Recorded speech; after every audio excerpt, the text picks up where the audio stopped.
The arrogant bus driver slammed the pneumatic doors shut. He left the elderly woman stranded in the freezing snow with a dead wheelchair. 19-year-old Leo Brooks didn't hesitate. He forced the emergency doors open and stepped off the warm bus into the blizzard. He knew missing his morning shift meant getting fired from his warehouse job. He thought he was sacrificing his only paycheck to push a helpless old woman 3 miles home in the dark. But Leo didn't know who this woman really was, and he had no idea what she was going to do for him the next morning. Leo Brooks was 19. He wore heavy steel-toe boots and a thin denim jacket lined with cheap flannel. He worked 12-hour night shifts loading frozen pallets at a meatpacking warehouse. His hands were covered in raw blisters. His lower back always ached. He lived with his sick mother in a 2-room apartment. A bright pink eviction notice was taped to their front door. They had 3 days to pay the rent. Leo was working 2 jobs. He could not afford to lose a single hour of pay.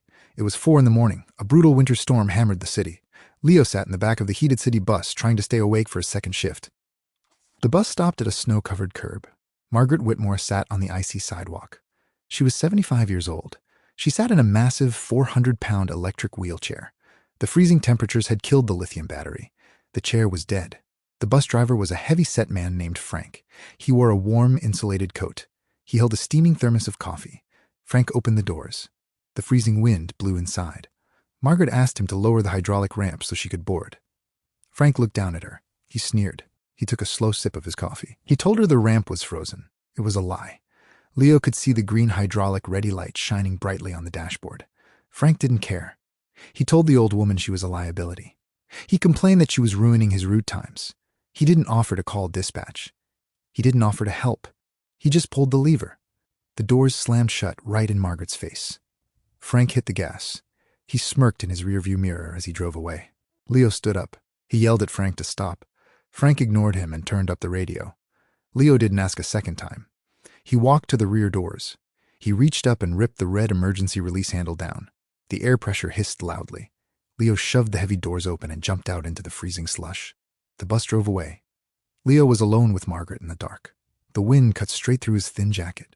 Pushing a dead electric wheelchair is exactly like pushing a parked car. The electric drive motors lock the heavy wheels entirely in place. Leo dropped to his bare knees in the wet snow. He reached under the heavy steel frame. He found the 2 mechanical gear levers on the rear transaxle. He pushed them down. The motors disengaged. The wheels clicked free. Leo stood up.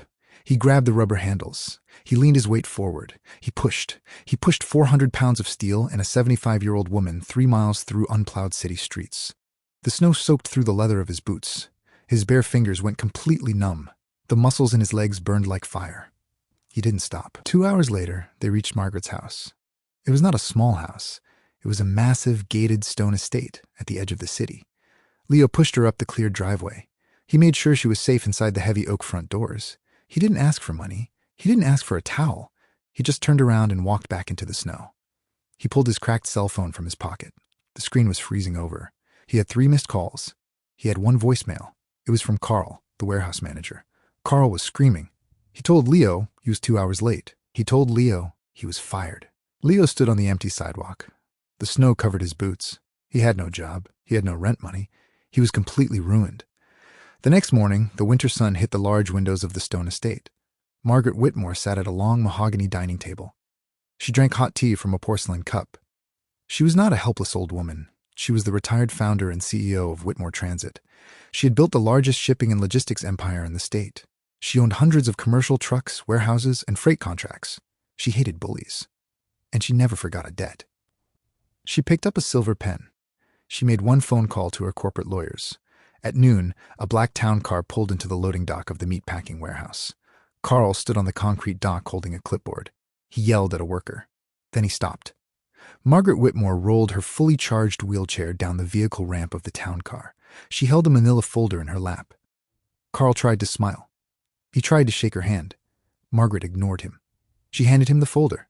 She told him she had purchased the warehouse's parent company at 9 o'clock that morning. Carl's face went completely pale.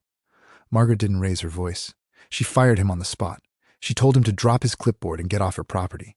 Carl walked to his car in dead silence. Margaret turned her chair around. She rolled into the warehouse break room. Leo was cleaning out his rusty metal locker.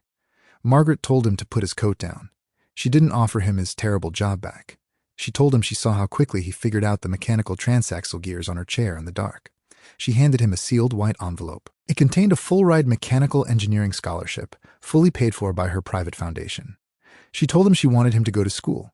She wanted him to design better mobility vehicles so no one would ever be left in the snow again. Leo never loaded another frozen pallet. Sometimes doing the right thing costs you everything, right up until the moment it gives you the world. If this story hit home for you, hit the like button. Subscribe to the channel for more stories about hard truths, real justice, and second chances. Share this video with someone who knows the true meaning of character. Thanks for listening.